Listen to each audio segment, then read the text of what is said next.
Hey everybody, welcome back to the Tavern. I am your wonderful host and barkeep for the evening. Tonight, we have an exciting group, not one, but two people from the Eldritch Buds. Oh goodness. Let me pause that because I don't feel like hearing myself twice on my computer. But yeah, no. So we have the Eldritch Buds. They're a podcast over on Spotify, Apple, all those fun places. But I'm not going to talk about them anymore. I'm going to let them talk about themselves for about 30, 35 seconds, and then we're going to jump into our adventure for the evening. So take it away, fellas. I'll jump in here first. Hello, my name is Connor. I'm the DM of Eldritch Buds. Super excited to be here on the Tabletop Misfits stream. I'm Speedy from the Eldritch Buds. I'm the editor of the podcast, and I play Chode.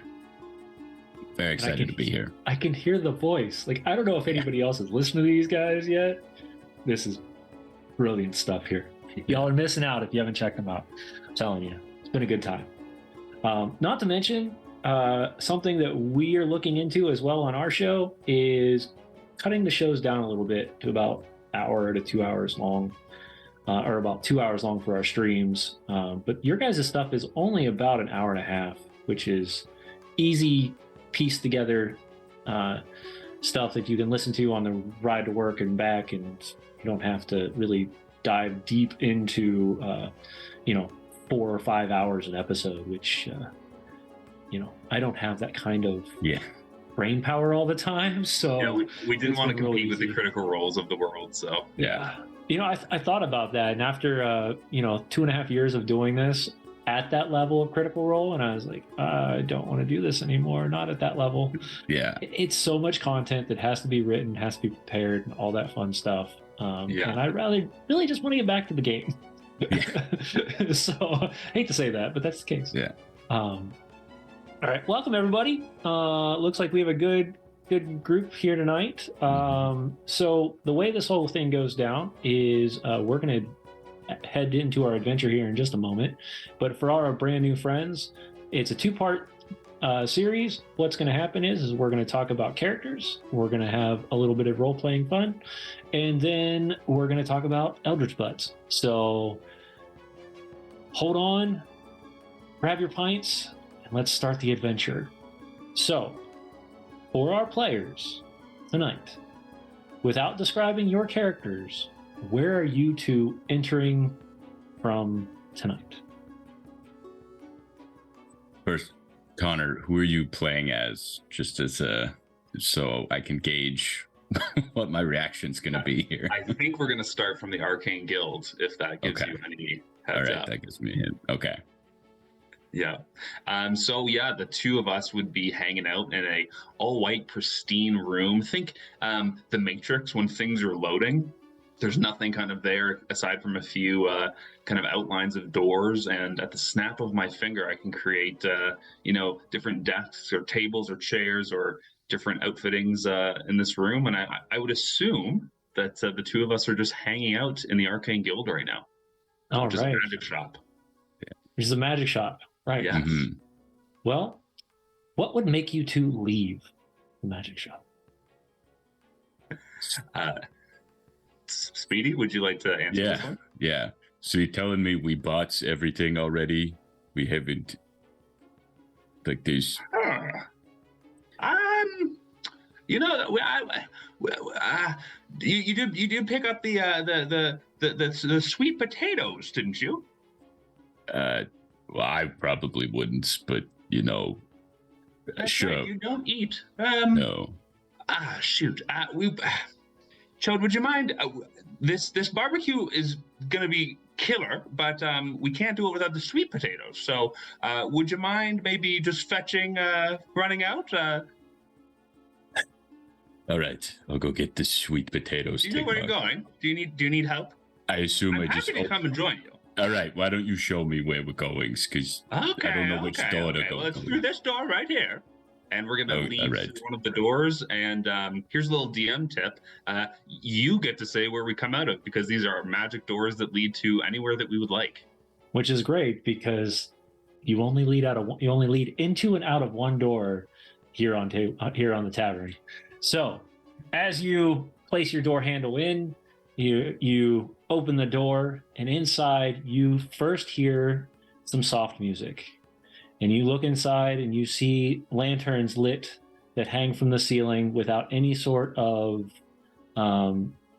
connections whatsoever. And in the back area is a long oak bar, and behind it is a burly, over the top looking dwarven gentleman who's cleaning a cup and has a little, like, a towel flipped over his shoulder. Welcome to Mythweaver's Respite. Anything you need costs a tail. Chode, I don't have a tail. Jinxie's not here. Do you think he means story? I don't know. You brought me his. I thought we were getting sweet potato. Excuse me, sir. Do you have sweet potatoes? We're looking for sweet potatoes. I don't really, but shoot, wrong door. I'm sure I can look and see what they have in the back. Oh, wonderful. Well, we'll be right here. So, be careful. His forearms look incredibly strong, much bigger than yours. So I would just say maybe cool off on how you're typically a little bit of a hothead. Thanks, Tigma. I'll keep your advice in mind, you dick. Super duper. All right.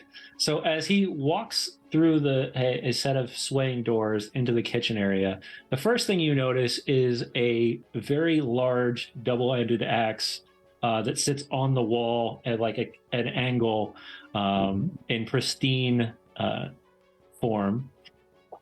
And as he walks back, you hear some rumbling and something drop. And I've got it. Stop that. Grabs this bag, comes out, and he's got this massive bag of potatoes, just flops them down on the table. So, well, gentlemen, it seems that we've found ourselves some sweet potatoes. Now, I'd say. Hell yeah. Now, as I told you, this is an interesting location. None of your money will ever be worth anything here. It all costs a tail. And as he looks over this bag of sweet potatoes, what is he looking at? So two gentlemen are sitting there on the other side of the bar. This massive amount of sweet potatoes are just flung over top of this large bar. And he's just kind of placed an arm over top of them, just waiting for some information.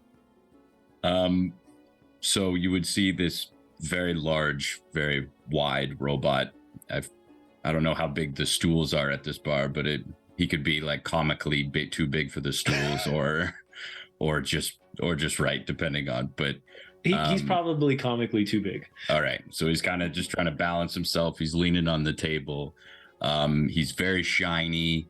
He's got these massive blue eyes. He's got a big, like, metallic mohawk. And you can see a little record spinning in his chest. And he's sitting there and he's just looking at your giant axe, and he's like, "That's a nice axe. That's some top quality dwarfmanship." I killed a death tyrant for that axe. That's whoa, that's very cool. We're going to need to talk about that after. But what you would see beside Chode, this huge warforged, is this comically small human being who is anywhere from 65 to 120. You're just not quite sure. He's an old man, but you don't know exactly how old he is. Dressed in very typical wizard gear. So think like Mickey Mouse and Fantasia, where it's like the purple fabric and then the purple pointy hat with the yellow stars on it. Like very, very run-of-the-mill wizard. Kind of almost like faded wool. Like it's not nice material. You can kind of tell that there's like dirt on the bottom of his cape and his boots, and he's kind of been through it.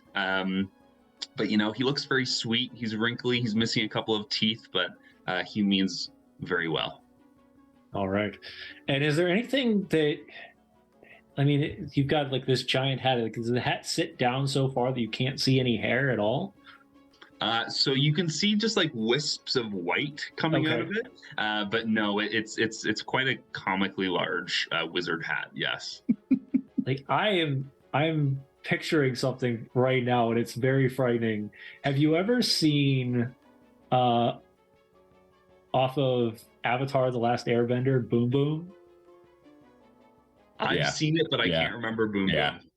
Yeah. I feel like if I put purple clothes on him and a giant wizard's hat, like this is what I'm getting described to me right now. And you'd have to give me the yay or nay on that one, Zach. But, yes, that is exactly correct. So no, I'm like instantly when I heard the character the first time, I was like, this is exactly what my brain went to. Yeah. So all right, awesome. So as I said, your money is not good here. Everything costs a tail. And if you have no tail, you get no potatoes. Well, Chode, we simply can't have the barbecue tonight without the sweet potatoes. I must have those sweet potatoes. So, you've had quite a few adventures. It's been a little bit of time since old Tigmar's been out of the old Arcane Guild, if you know what I'm saying. Perhaps you could start, my friend. Yeah, I've got many tales. I've got tales from the war. I've got tales from the fighting pits. Oh, do that one. That's a fun one. I've heard that one before. Yeah, that's a good one. All right. Well, so after the wars, they kicked the robots out because we were useless at that point. So we went to this place called Tavern. Picture like Las Vegas, but in Kumdor. Las Vegas for dwarves. Yes. And we went and we fight, and they, as you kind of get more populars, they put you in more high-profile fights. So there was just one time, me and my buddy Grimbles, he's my best buddy. Sorry, Tigmas, but the two of us were in there, and they put us up against this giant troll. Terrifying. But thankfully, it was a small confinement, so he couldn't move around as much. So I just went to town on him, and you got to pander to the people a little bit. We're playing music, we're mocking him, and we heard it. I think we hurt his feelings more than we actually hurt him. But that was one of my favorite fights. That sounds very eventful, if nothing else. Now, you mentioned something about the war. Now, that might be worth some money. Oh. So what is this war that you've spoken of?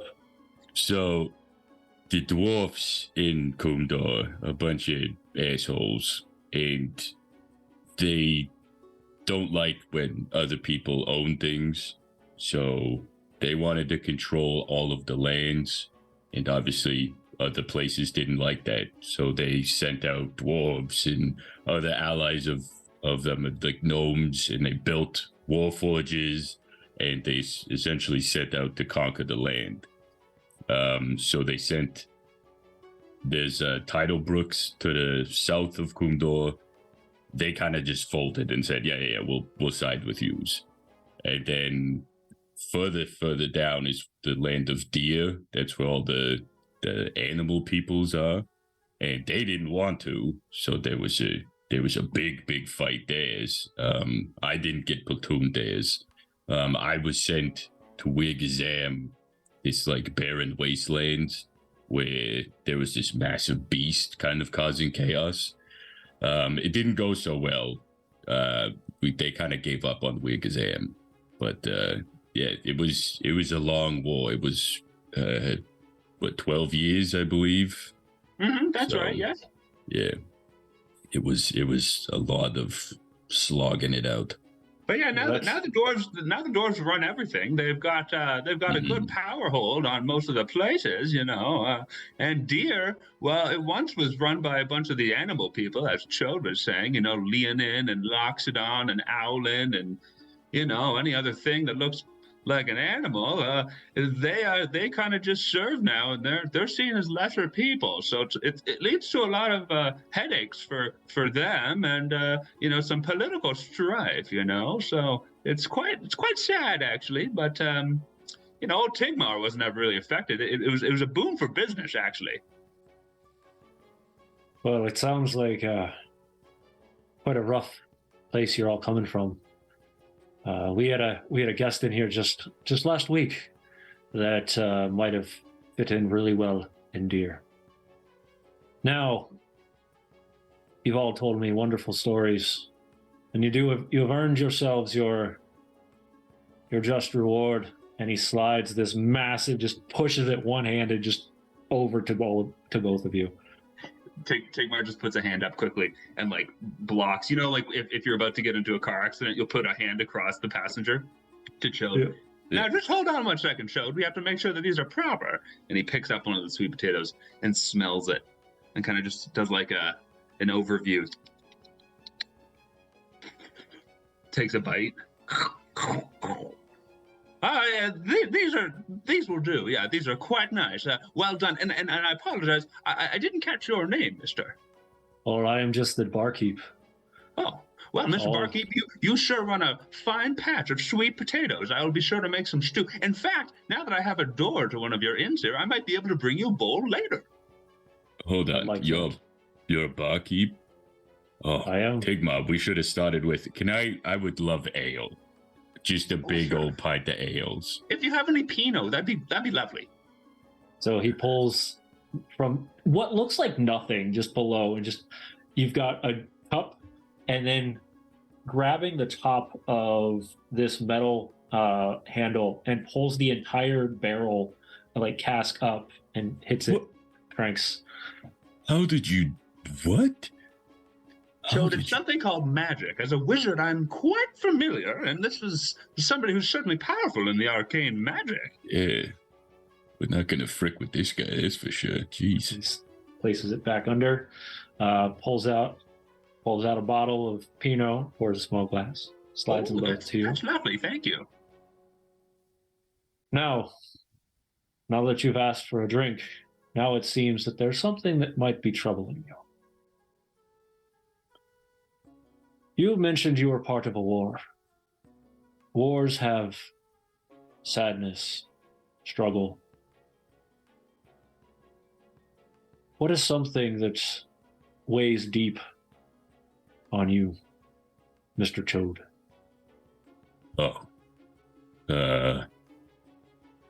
Well, we didn't do what we were set out to do in Wigazam, so that kind of sucked. I don't have a ton of memory from the war because fighting that thing like rattled my processing, and so I don't remember a lot from it. But there's been some recent things that definitely is not great for old Chode. We were supposed to save this little girl, and I don't know if we can do that anymore.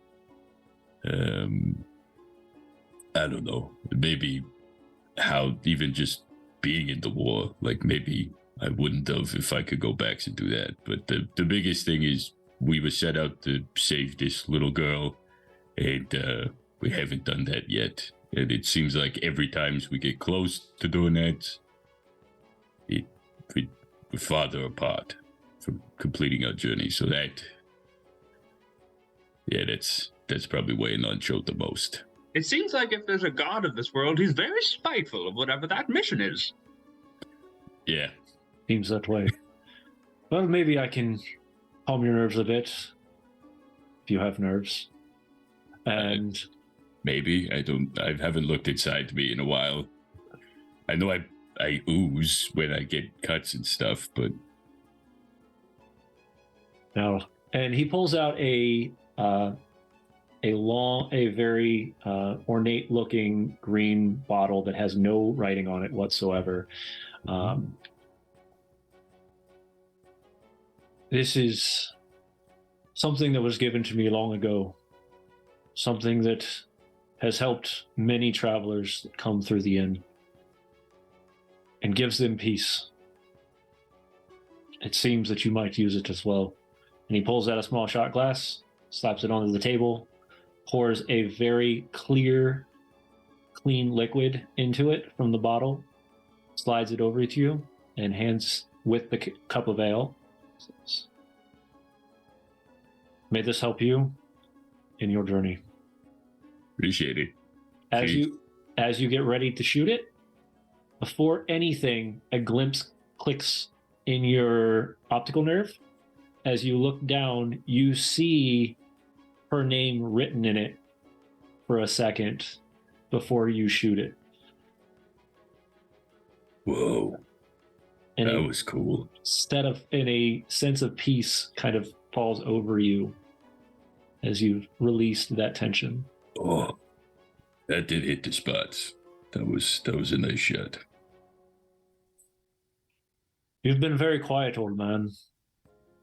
Oh, somebody because I don't have much to say. Somebody with the white hairs underneath your hat has to have a tale or two. Oh, well, I certainly have a tale or two. Where do I start? Well, I've lived in Capelon for a long time. That's a city in Tidalbrook. And I had a goods store called Tigmar's Treats, where you could buy, well, let's be honest, not the best things. You bring some coppers and you get some fun potions, but none of the high-end stuff. And for a long time, it was hard for old Tigmar, just scraping pennies together. But recently, there was a group of adventurers that came by. Actually, Chode, you were one of them. And you helped me kind of get on my feet again. And, well, now I find myself at the head of the Arcane Guild, which is essentially the national magic store. And it's really been cool. But yeah, lots of hardship for Tigmar back in the day. In fact, there was this time where I ran into a couple of frogs, and well, that story is perhaps for another time. But put it this way: I don't trust reptiles. As I said before, our guest last week, you two wouldn't have gotten along. Was he a reptile? Aren't frogs amphibians? I don't want to talk about that right now, Chode. Was he sitting in this stool? And Tigmar gets up and looks for a non-reptile stool. Non-reptile stool. Every stool looks exactly the same in the bar. Oh God, it's happening again.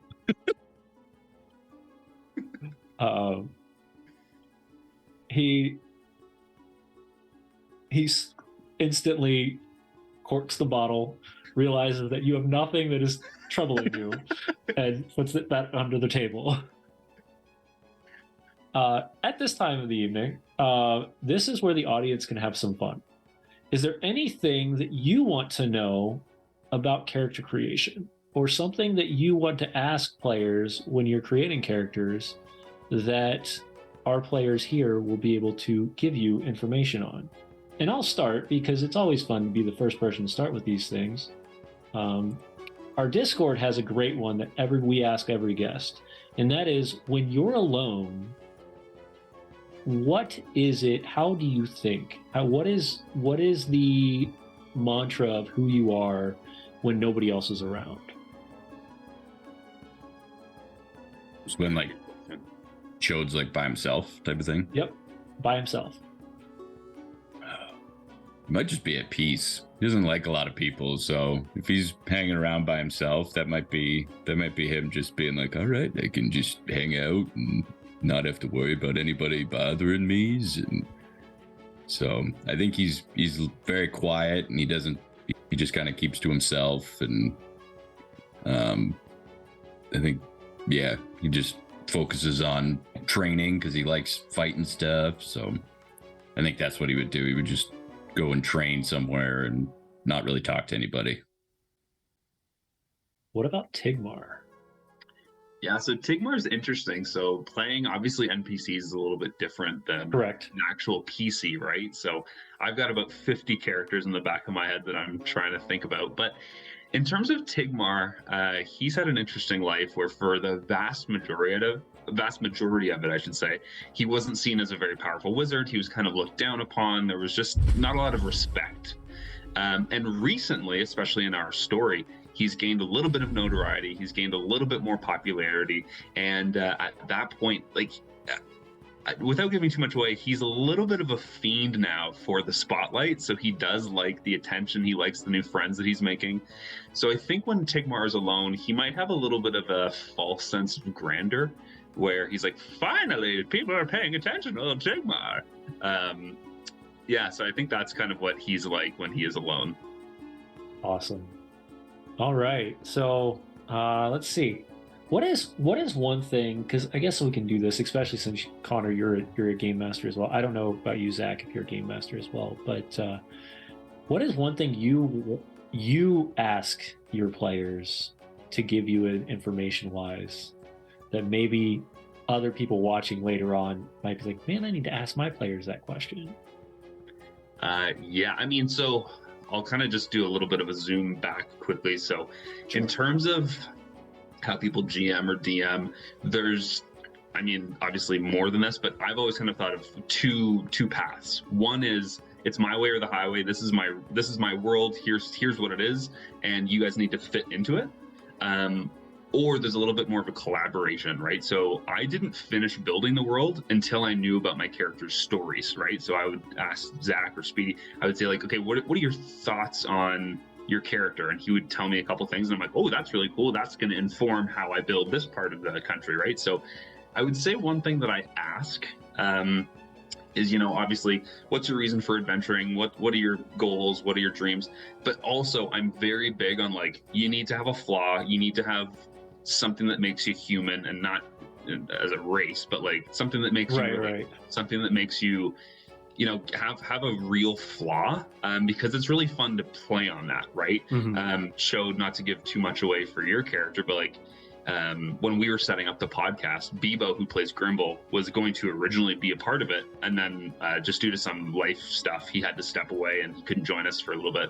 So that really informed Chode's character. Like, okay, well, I have a best friend. Where is he? So then we kind of figured out, okay, maybe he was taken and kidnapped, and that's your reason for adventuring, right? So I always like to introduce the thought of, and this isn't unique, but I'm big on, you have to have some sort of flaw or some sort of thing that makes you know, everybody wants to have a character that has 20s across the board. That's not right. So make something where you have like a human characteristic that makes you relatable. No, I like that. That's definitely something you want to do, because you want to give something that the game master can play off of, that makes you feel like you're a part of the world at the same time. Because if you're the superhero all the time, you know, it's not going to be fun for you, or it's not going to be fun for the rest of the crew when you're the one that's holding the spotlight 24/7. Well, and the other thing too, especially when you're running like a show, like it's different to run our game as a podcast as it ever was running a home game. Like, me as a listener to other shows, like, it's not fun when somebody's just ripping through all the monsters, never goes down. Like, you know, as a listener, you're like, this character's never going to die. He's too overpowered. And there's certainly been times where I'm like, I have made these people too powerful. But in the sense of that, it's like, you want to have that sense of, oh my goodness, like, they might go down, or they might not choose the right path here, and it could have some serious dire consequences. And that's fun to tell a story like that, right? So especially for the listeners at home. I hope that you guys enjoy that, but it's not fun when you're just putting monsters in front of people and they're like, oh, boom, you're dead in one turn, on to the next thing. No, 100%. So I don't know how much freedom you had to create Chode, but what is one thing that you made sure of, like, this is something I wanted to answer about the character before we started.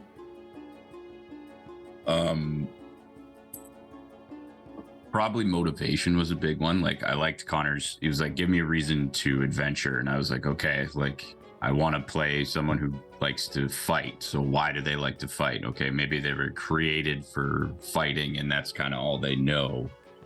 So the biggest question I guess I wanted to answer before we got going was like, how is someone who's like so rugged on the outside gonna mesh with like all these different characters, like Josh being someone from Deer and like he kind of and stuff like that. Like how is that gonna mesh? And like how is this guy that kind of only has known his like best friend to be trustworthy, how is he gonna kind of start to open up? So like it's been cool, like as we've been doing fights and getting further in the campaign, like I've been trying to get him to like open up a bit more and like talk a bit more, because now he's starting to like trust, you know, Zed and this little kid named Hayes that's like a little punk right now, but like he's right now. Right now, it's the entire show so far, you know. And we don't know, and maybe he'll grow into a not a punk, but probably not. But we'll try. And like getting like his friend back, and like how excited that was, and like so. But yeah, I think the big thing that was just like, how does this big grumpy robot fit into like a campaign, and how do you make him like relatable to people? That's funny you say the big grumpy robot, because that's where this character came from. So I was the big grumpy dwarf, because this character was created while I was downrange in the desert getting shot at. And I was the only one on opposite shift of everybody else that we played with. So when we would play, I had been asleep the entire time. So my game master would actually knock on my door to wake me up so we could go play. And I would immediately come just crotchety grumpy because I had gotten like 4 hours of sleep, angry and all hell. So that's where the character came from. But no, I like that. And I really think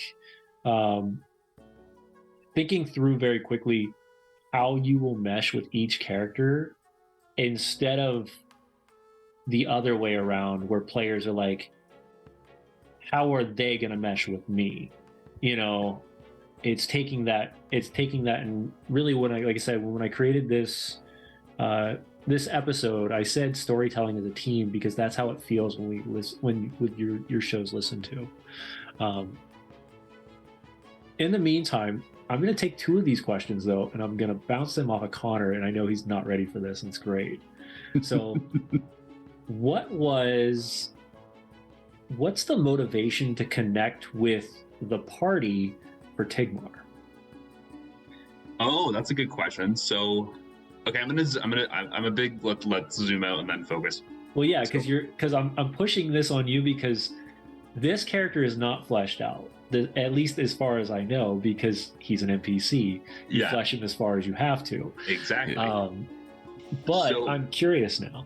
Yeah, so I would say that one of my styles of GMing is things happen in my world regardless of if the party's involved or not, right? Yes. So I want to try and make a living, breathing world. If they choose door A, something's going to happen behind door B. If they had gone door B, that changes what would have happened behind door A, right? So I think Tigmar is kind of that personified in a way, right? So it's like, he initially was just going to be like the potion seller in Capelon, and if they hadn't have latched onto him so well, then, you know, boom. Things really didn't kick off for Tigmar until episode, the one Double O Jinxie. Spoilers, sorry. But when Jinxie goes rogue, ends up killing, the Chancellor and poops on the throne, and it's like, well, I want to punish them for that. I don't just want to, let them get away with it. So do I have like a sorcerer or a magic user who might be able to detect something on that poop? And that, so that's kind of where Tigmar was reintroduced as like maybe he's a story driver.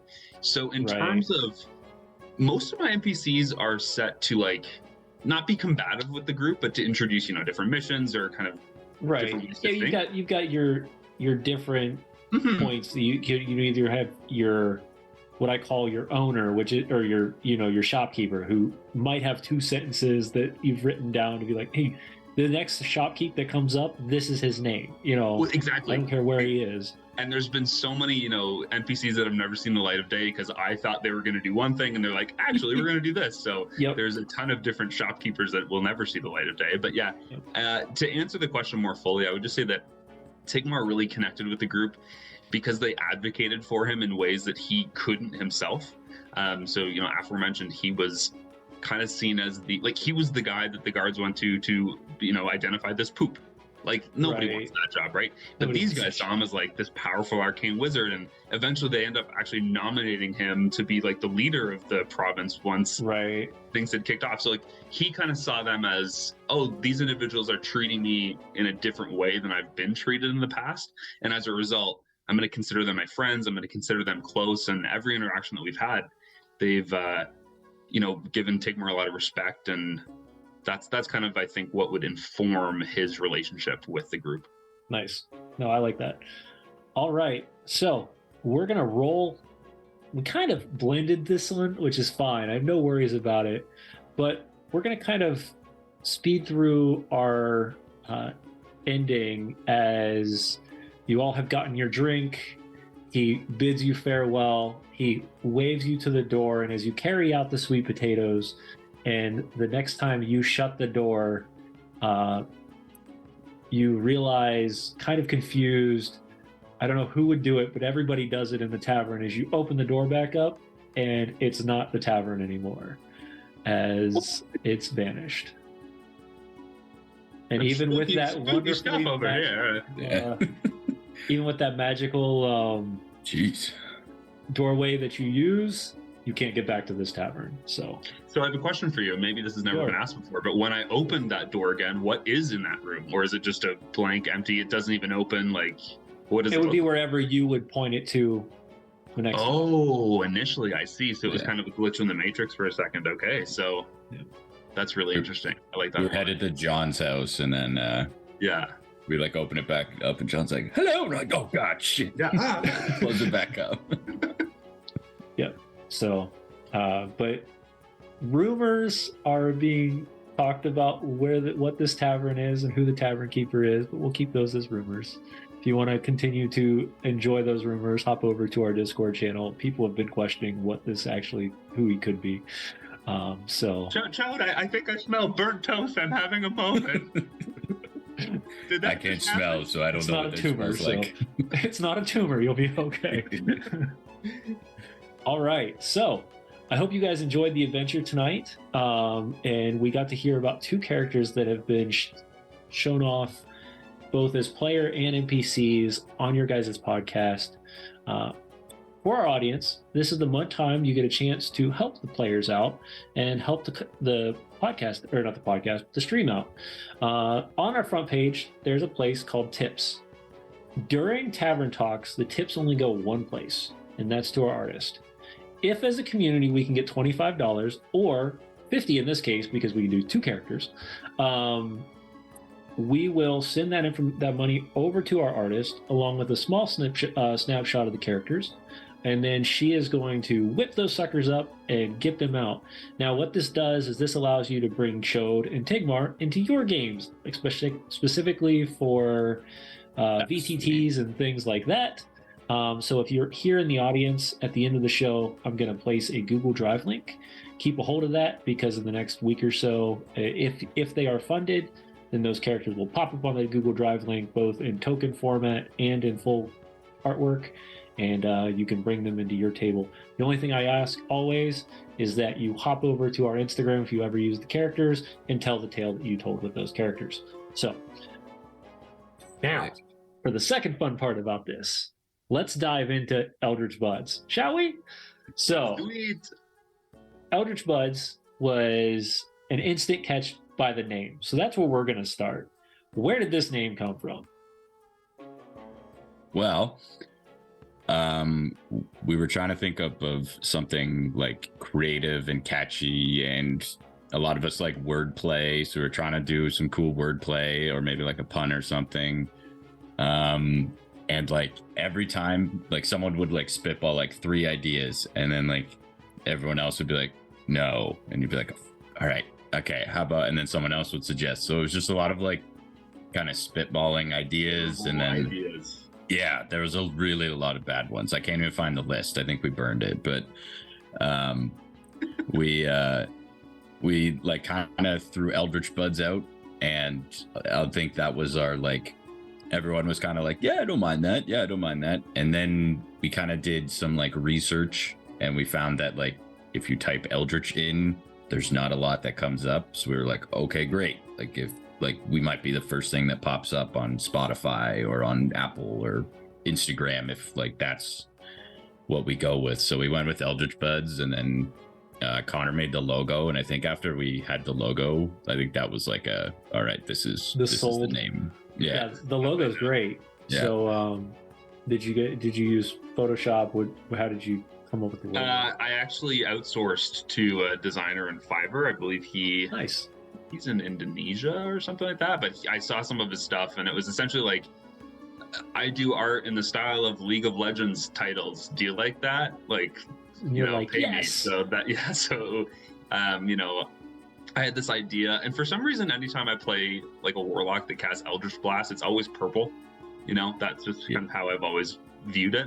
I think most people have. Yeah. I know so many warlocks that I've ran with, and all of them, it's like purple. Exactly. Yeah. So it's one of those like, okay, well, that's kind of the color scheme that I wanted to hit on, and he killed it. It was awesome, and it was one of those like. He sent it back, and I was like, I have no notes. This is incredible. So yeah, spin the hat around. Show everybody show everybody the hat. Oh, yeah, let's go. Spin the hat around. Yeah. There it is. Look at that. That's pretty awesome. Mm-hmm. I would be wearing my Tabletop Misfits hoodie, but Tavern. I got to play the dwarf. So much fun. Anyway, all right. So next thing is where did the ideas come from? So this, from what I've listened to so far, Kumdor is not your average D&D campaign in any way, shape, or form. You've got robots, you've got technology, you've got weird stuff, like all sorts of off-the-wall things. What was, if you had to put it into words, like, what was the inspiration? The inspiration was yes-anding all of my friends' ideas when they were creating their player characters. I'm not one to, if somebody comes to me and says, I want to play a Warforged in a fantasy world with an antimatter rifle, I don't want to be like, no, that's stupid, like, try again. So It was one of those like, oh, I guess we have a robot named Chode. I guess I have to normalize that now in my world. Okay. Like, so it was a lot of like, I guess this is how things are going to go. And a little story about, I guess, the buddies is we all went to high school together, so we've known each other for like 15 years or so. And so we've got a great kind of chemistry, and we hang out and, play video games and stuff together. So in terms of like improv and chemistry and all that, it comes really easy. But on top of that, it's like a lot of wacky ideas get thrown out, and it's like, yeah, I guess that happens.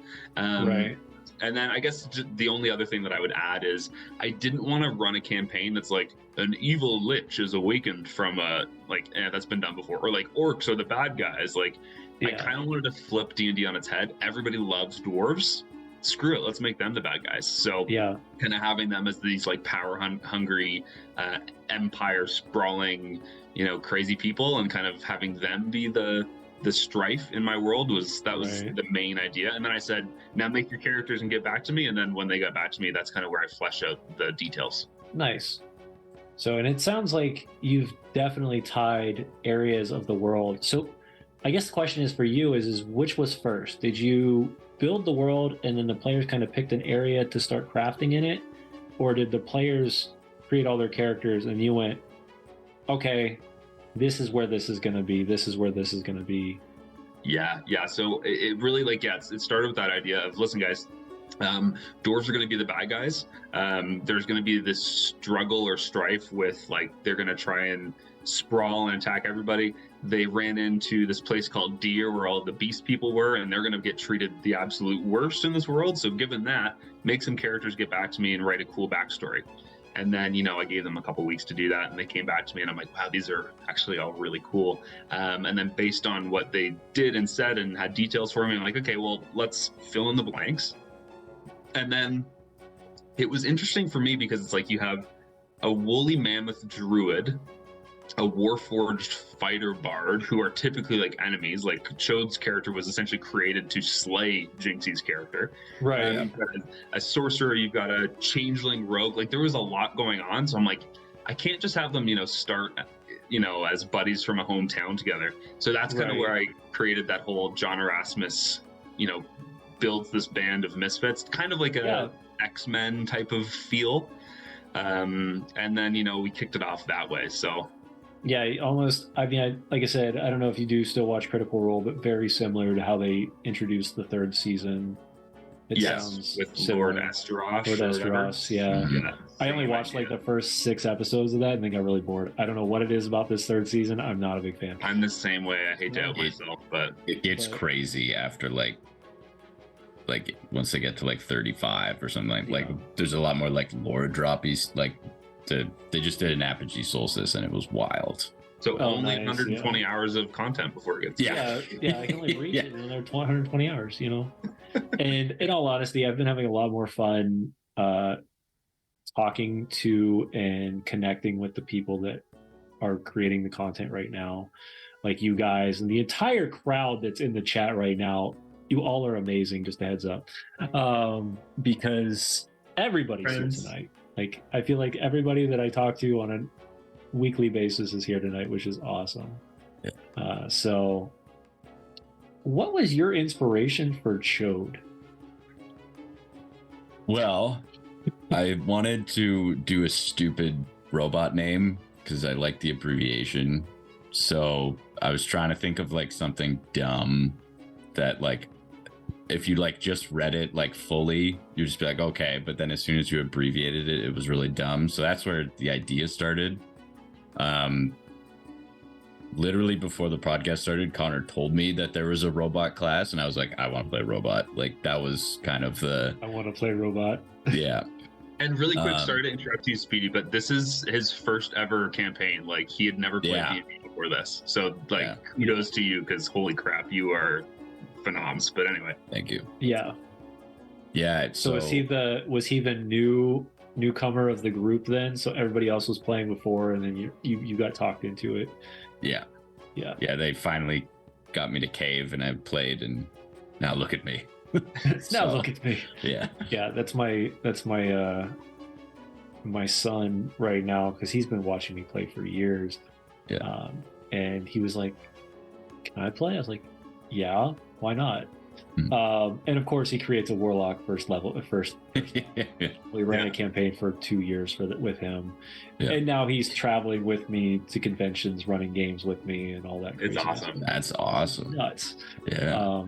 And now we're getting ready to run a kids game behind the scenes. I'm not doing a stream kids game. It's not happening. People don't think it's gonna happen. There's too many violations that could be potentially in that. I'm not doing it. But it's going to be all kids between the ages of 6 and 12, and their parents. So we're going to see how that's going to go. We'll see how well I do. I don't do good with kids when it comes to like D&D, because I want to throw all those really deep, like gut-wrenching things at people, and now I got to figure out how wolves explode, and now a 6-year-old melting inside of a gelatinous cube is not a great look. Yeah, I know, right? It's just not there. My safety connections are not there when it comes to whatever. Even though I've got 4, but cool. No, that's great, because like I said, I liked some of the nuances that you brought in with the character, which made it make sense. And that's why I was curious to see what came first. Did the characters come first, and then the world, or did the world come first and the characters kind of picked where in the world they were going to play in? Which is definitely one thing. Okay, I'm sorry, Eric. I did do that. I apologize. Our tech is getting on me because Now, let me caveat this. He created a character, gave me no backstory, and was like, I don't really have a detrimental backstory. And I was like, okay, You do now.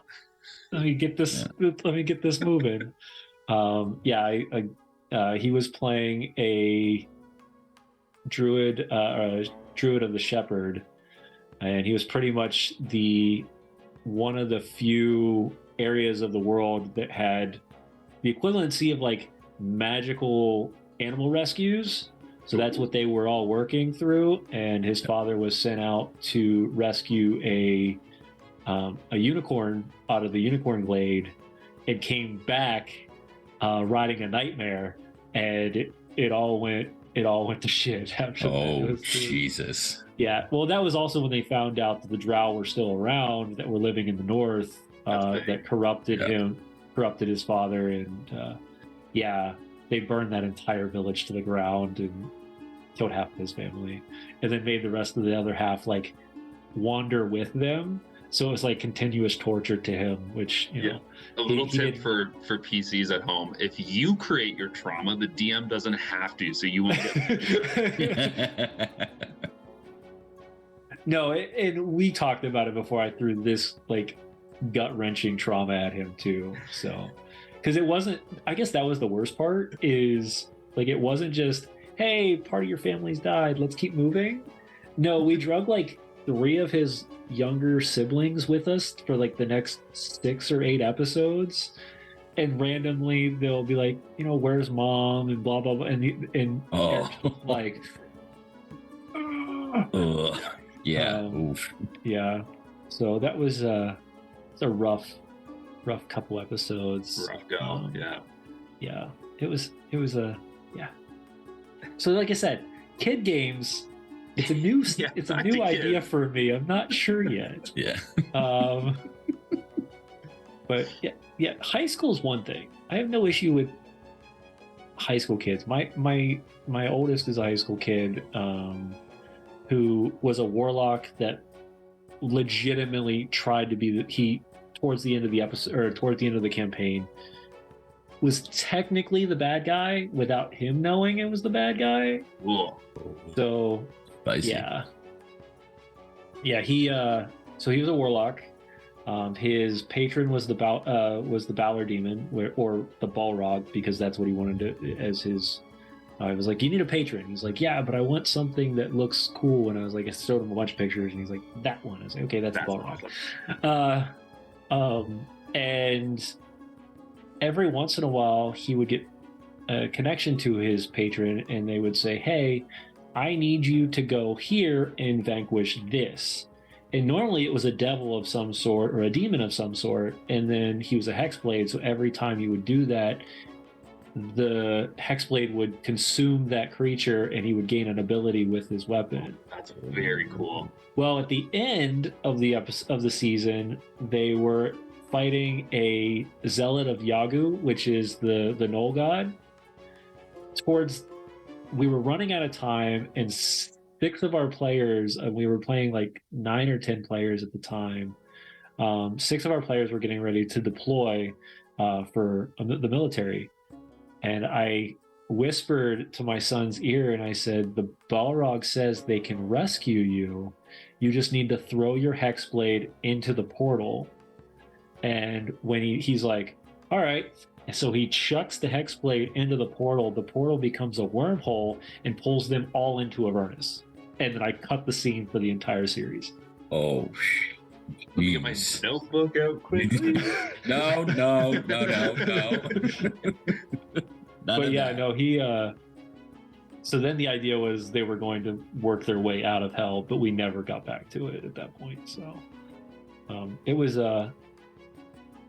for his first campaign for him to play as well as he did, I was highly impressed. That's awesome. So it was great. Mm-hmm. So, and he was 15 at the time. So I know, Eric, you missed that campaign. Our tech is randomly messaging on Facebook or on Twitch. Nostalgia right now, yeah. Nice. Yeah, he's our hidden gem. Yeah. So, audience, questions you have for the Eldritch Buds. You don't get a lot of chances to do this. You might want to ask any questions you have. I do have one question, though, that Jess asked earlier. What was your inspiration for Chode? The voice. Oh, the voice? It was a lot of spitballing. Like, it was a lot of us just like gaming, and I was like, hey, Connor, what do you think about like this voice? And like, he originally had like a Barry White, like a deep, like smooth talking way down here. But I was like, I can't do that for a full like hour. Like, it would just ruin my voice. So I got some inspiration from Bender. So I was like, all right, like maybe some like New York or New Jersey accent. Yeah. And then I just found like a pitch that I was comfortable with.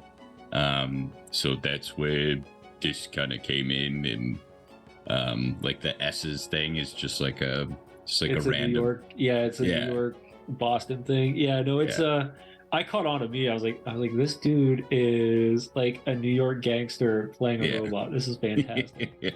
But it was interesting when we started talking before stream, because I can hear your base level was extremely low already, so it wasn't much of a like. I was waiting for you to be like Tigmar level and then drop it. Like, holy shit! Like straight up confusion right here. Yeah. But no, it fits with the character. You can hold the tone consistently through emotion, which is a very hard thing to do. Mm-hmm. I wanted to welcome the rest of it. Looks like we got some more Eldritch Buds sitting in the chat, so welcome, guys. Jinxie's in here, so if you have questions for him, Jess, you can throw that as well. Let's see. Am I missing? If you have questions, the best way to do those is hit that little Misfits mark at the bottom or at the left or right. Goodness gracious. Yeah. And highlight the message. That way because we've got a lot of chatter going on tonight. Not that I'm upset about it. It's just hard for me to follow. Trying to make sure I didn't miss anything. The cannon. I think Jess had a second. The cannon. Part. Yeah. Where did the cannon come from? So the cannon literally just came from one of the feats is I get to have a unique weapon. So like I, being new to D&D, just like saw it and was like, oh, that's a cool like thing. I'll take an antimatter rifle cannon, not realizing how much damage it does. So Connor looks at my sheet and he's like, no. And I was like, what?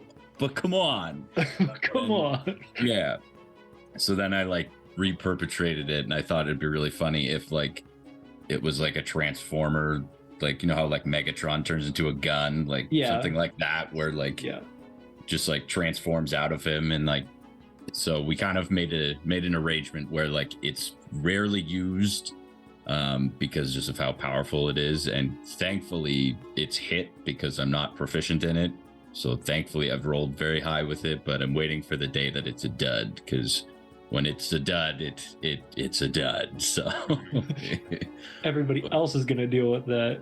Yeah. I think Jess meant the crotch cannon. Yeah, you're right. Yeah. Yeah, it would shoot a blank. Yeah. Sorry, you got flagged for that missed. I corrected that. Also, we've missed a couple of hydrate guys, so I've been drinking out of my skull, but feel free. Yeah.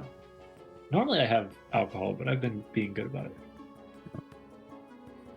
I had coffee tonight. I had cold coffee. So I hope everybody's enjoying this talk. And if everybody, we're kind of closing in on our hour, but a little bit of a surprise. Connor is going to join me next week, and we're going to do a deep dive into world building, designing encounters, creating the entirety of an adventure. And if anybody in here wants to join him that's a game master, maybe we can put that together, and we'll do 3 of us for an hour-long chat. Now, next week we won't have an adventure, but I think we'll have enough conversation for a little DM roundtable. So thanks for the follows for all the new people here. This is can't buy it yet. What can't you buy? Just asked if we could buy the hat yet. So Yeah. Ah, Oh, here's a shameless plug. If you guys go to Dice is Not So Nice, there is some Eldritch Bud stuff on their Etsy page. So mhm.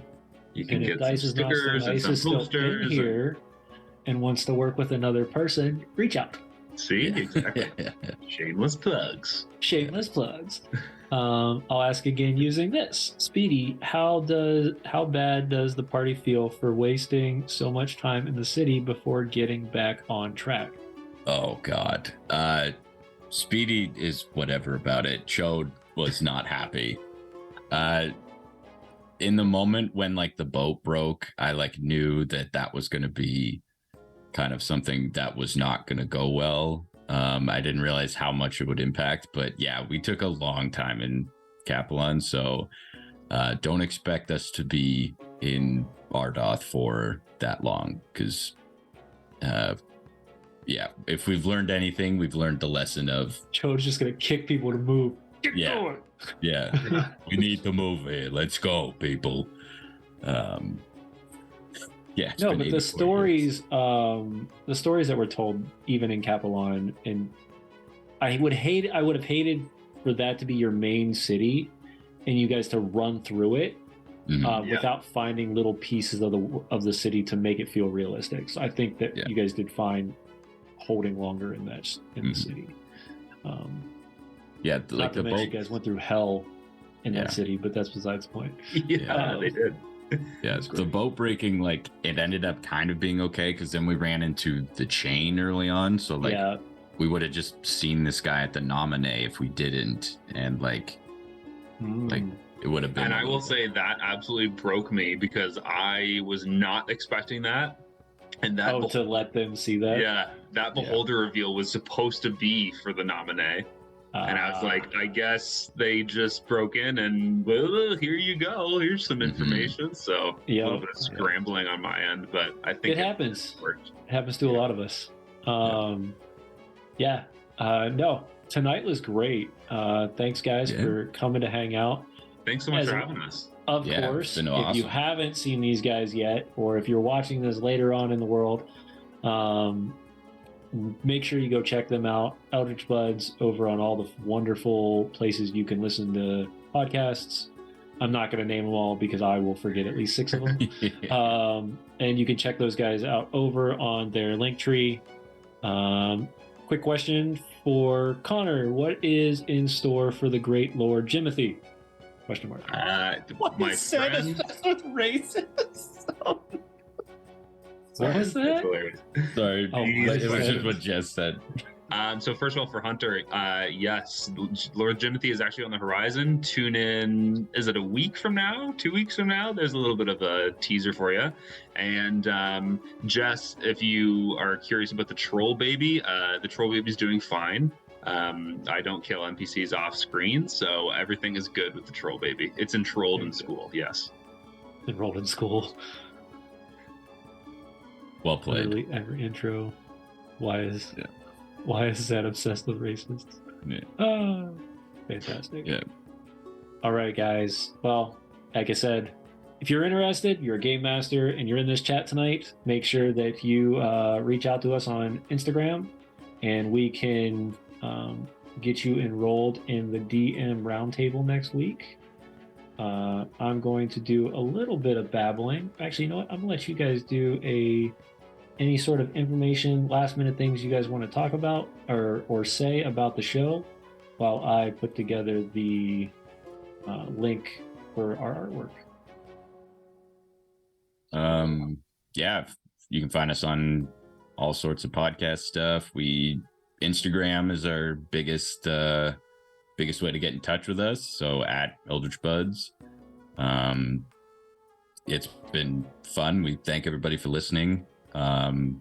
It's been a very fun ride, and thanks to everybody who came out that are Eldritch Buds fans to watch us today. That's super nice of you to do, and we hope to continue bringing laughs and fun times through Eldritch Buds. Mm-hmm. The only other thing that I would plug, and this is a little bit of a shameless personal plug, I've been working with another creator on how to get somebody into D&D for the first time. So we're working on a Kickstarter called The Adventurer's Handbook, but we can talk more about that next week because that's a lot more of GMing and DMing planning and all that stuff. So there's a little tease for next week. Sounds good. Well, keep an eye out for that. Look on social media for updates on everything. Mm-hmm. We will either, for anybody that's going to come hang out with us on Sunday night, we're either going to be finally returning back to the One Ring if we have enough of our players. If we don't, be prepared for another episode of Kick-Ass or Chew Bubblegum. And the shenanigans that happened last week was incredible as we replayed Lord of the Rings in real life, which was, we captured Viggo Mortensen and took him to New Zealand to Mount Doom. So it's great. It was fantastic. The episode, or the link is up, so save that and check back with that in a couple weeks or a couple days. And if it is funded, you won't really know, but keep an eye on those for about a week, and then if the characters pop up there, you can grab those for your own table. Until then, pay for the chode one. So you're gonna pay for the chode one. Yeah. So big fundraisers right here. Yeah. So until then, I'm your wonderful barkeep, and I will see you guys all next week on Tavern Talks. Have a good evening. Bye.